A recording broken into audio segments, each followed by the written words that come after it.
how to know that it's, your heart is getting sicker and sicker, and B, how to revive it, or like at least take that first step. What's that first step to reviving that heart Yeah. so it functions, so it plays, it becomes a tool that Yeah. it is. Mhm. Yeah. So the way that I describe in my method the work on the heart is, you have to understand that your actions affect the heart's condition. Okay, so what that means is that, and it's rooted in the hadith where the Prophet ﷺ, he tells us that, when a believer engages in a bad deed or a sin, a black spot is placed on their heart. You continue engaging in sins, another many black spots, until there's a covering. And I found this to be very profound, that the Prophet ﷺ explained it to be a covering on the heart. So in my method, I actually say that I don't like people saying I have a bad heart. I don't want them to say that. Why? Because it leads to toxic shame, the kind of shame that is crippling, that like I am bad. I have something bad within me. Whereas, so the way that I teach it is that no, no, no.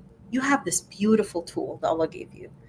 It is amazing, and it has light in it, and it has capabilities and facets that can allow you to experience the most beautiful treasures in this world, the treasures that are not seen.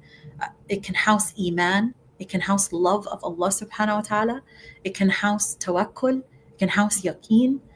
And but you've done things that have led to the heart being covered, meaning this covering on your heart, which has deprived you from accessing its beauty. So a covering on the heart is what? It prevents you from accessing it. So the heart is a gift. It's a gift. But have you prevented yourself from accessing this gift? Because it's not yours. Have you prevented yourself? Have you blocked yourself from accessing its treasures, its light? So everybody at the core, Allah gives you, even if it's a tiny spark of goodness. And the best thing, you asked me what is the first thing to do? Istighfar. Istighfar. You do istighfar. I tell my students in the work that I do in my teaching work, is to imagine that with every istighfar, a layer of this covering is falling.